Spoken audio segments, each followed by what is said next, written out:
जल्दी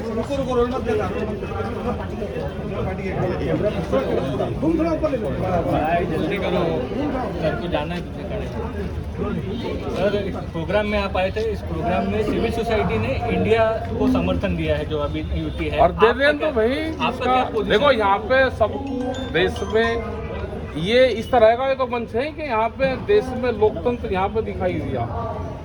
ये होना चाहिए पूरे देश भर में, जिसको जहाँ वोट देनी समर्थन देना वो दे सके। लेकिन आज देश पे पाबंदियां हैं, बोलने की आज़ादी नहीं है, लेकिन यहाँ पे सब लोग खुल कर बोल रहे हैं। देना चाहिए, जिसको जहाँ समर्थन देना है वहाँ पे देना चाहिए। संघर्ष करना पड़ेगा आपको लगता है? हमने कहा कि विपक्ष देश में अगर विपक्ष कमजोर होगा तो तानाशाहों का जन्म होगा। अगर विपक्ष सरकार में या तो सत्ता में रहे और अगर सत्ता से बाहर है तो फिर आंदोलन करें, बगैर आंदोलन के कुर्सी नहीं। सर आपका यहाँ आना शो कर रहा है कि किसान यूनियन इंडिया के साथ है, क्या करें? नहीं, हमने उनको ये कहा कि जहाँ जहाँ जिसकी सरकारें हैं, जहाँ जहाँ केंद्र सरकार की भी सरकारें हैं स्टेट में, जहाँ पे विपक्ष की भी देश में सरकारें हैं, वे गांव गरीब किसान आदिवासी का चेहरा बने, वे दिखाए करके कि हम काम कर सकते हैं। तो जनता तो अपने आप वोट दे देगी। वोट कोई किसी के कहने से नहीं देता, आप वोट काम को देता है।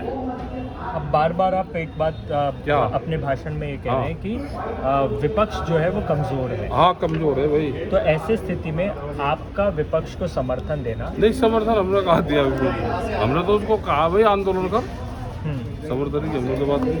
अभी तक समर्थन नहीं हमारा, किसी को कोई समर्थन हमारा नहीं है।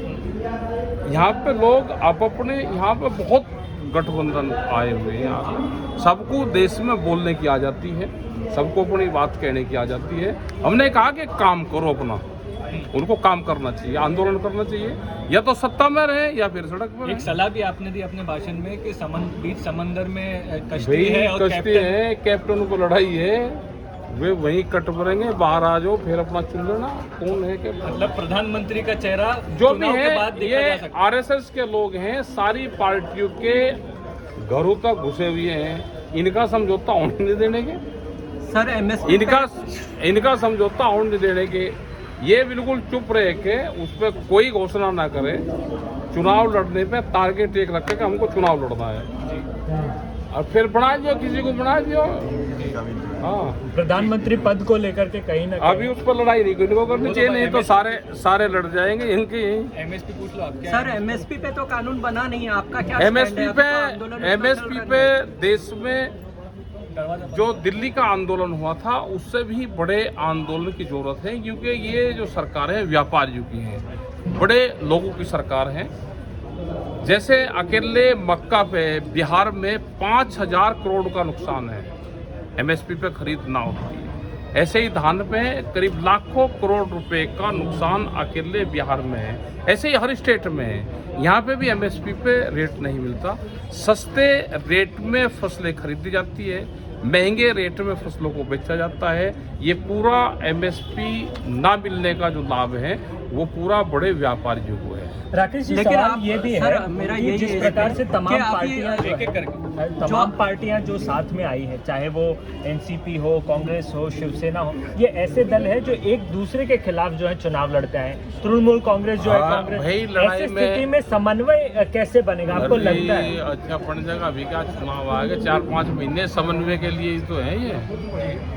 और इन्हें जिंदा रहना होगा तो भाई समन्वय कर लेंगे, और जिंदा नहीं रहना होगा तो भाई लड़ लेंगे। क्या करो? 40% एक्सपोर्ट ड्यूटी है प्याज पे, क्या इसका समर्थन करते हैं, विरोध करते हैं?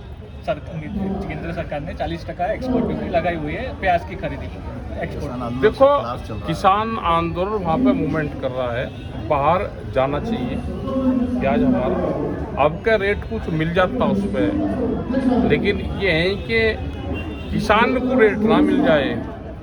किसानों को तो टमाटर का रेट भी नहीं मिला, लेकिन हाहाकार में, चाहे इस हाहाकार में भी लाभ किसानों को तो कुछ मिला नहीं। देश में एक कमेटी बननी चाहिए जो एग्रीकल्चर की होगी। एग्रीकल्चर को 18 विभाग देखते हैं, 18 मिनिस्टर। जब तक उनकी ज्वाइंट एक कमेटी बनकर कोई फैसला नहीं लेंगे तो किसानों को लाभ नहीं होगा। स्वामीनाथन कमेटी की रिपोर्ट और एमएसपी, मोदी एमएसपी गारंटी कानून, देश में लागू होना चाहिए। अगर मोदी के नाम से ही सारी चीज देश में चल रही तो भाई एमएसपी जो किसानों को नुकसान हो रहा है उसमें भी नाम मोदी का ही आना चाहिए। मतलब नुकसान में ऐसा नहीं है कि मीठे मीठे गप गप और कड़वे कड़वे तो ऐसे नहीं। अगर किसान को नुकसान हो रहा है तो मोदी एमएसपी गारंटी कानून देश में लागू होना चाहिए। ठीक है। में जो कड़क बंदोबस्त दिखाया गया यात्रा के लिए, क्या आपके आंदोलन को इसका ये श्रेय मिलता है? कहेगा जी क्या नू में अभी जो यात्रा निकल रही है, नहीं यात्रा देखो हम भी हिंदू हैं, हम कोई कुछ और नहीं है, हम प्योर हिंदू हैं, रामचंद्र जी के वंशज हैं, अयोध्या में हमारे पूर्वजों का जन्म हुआ। देश में धार्मिक यात्राओं को कोई रोक नहीं है। अगर धार्मिक यात्राएं परंपरागत तरीके से चल रही है उसको कोई नहीं रोकता। सबको पता कि रास्ता कहाँ से कहाँ जाएगा।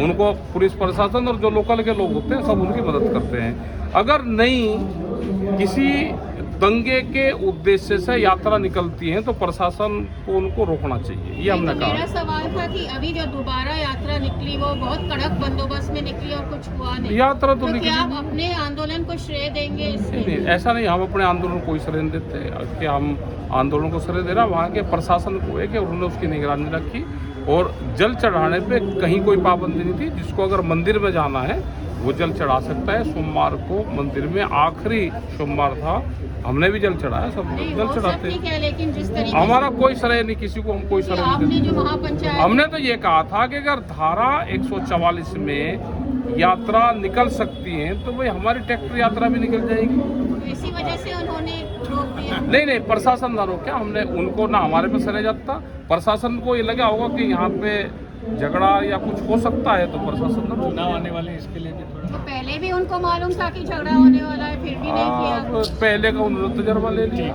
सर एक सवाल और है कि जो मुजफ्फरनगर में जो बच्चे के साथ हुआ है और उसके में आपकी तरफ से कहा गया है कि एफआईआर वापस हो जाएगा, उनके फैसले हुए हैं, वहाँ पे फैसले करवाए हैं, एफआईआर होगी। तो जब फैसला होता है तो प्रशासन ने कहा कि दोनों तरफ से जो एफआईआर हो रही है उनको वापसी ले लो। लेकिन ऐसा लगा कि एफआईआर सिर्फ कोर्ट में जाकर वापसी होगी, पुलिस प्रशासन। लेकिन एफआईआर क्यों वापस लेना है सर, जब ऐसा उसने किया है कितनी जिस तरह से ने भाई हम क्या बने कर रह गए एफआईआर नहीं, आपकी हमने तरफ तो से आया है। फैसले में चीजें आती हैं कि फैसला हो गया तो ये मौके पे कहना पड़ता है कि भाई फैसला होगा तो दोनों तरफ से अपना वापसी ले लो। अदालत में आदमी को झूठ बोलना पड़ता है, अदालत में अगर सच बोलेगा तो सजा होगी, और पंचायत में अगर झूठ बोलेगा तो सजा होगी। तो अदालत में तो झूठ ही बोल लेंगे। लेकिन ये क्यों मिटाना चाहते हैं आप? वो टीचर को सजा होनी चाहिए ना सर। नहीं, मैं कह रहा कि करवा दो ना, मैं क्या मैंने कर रहा। लेकिन आप बोल रहे हो वापस ले लो और समझौता करो, सजा करवाओ, मैं क्या मैंने कर रहा, करवा दो।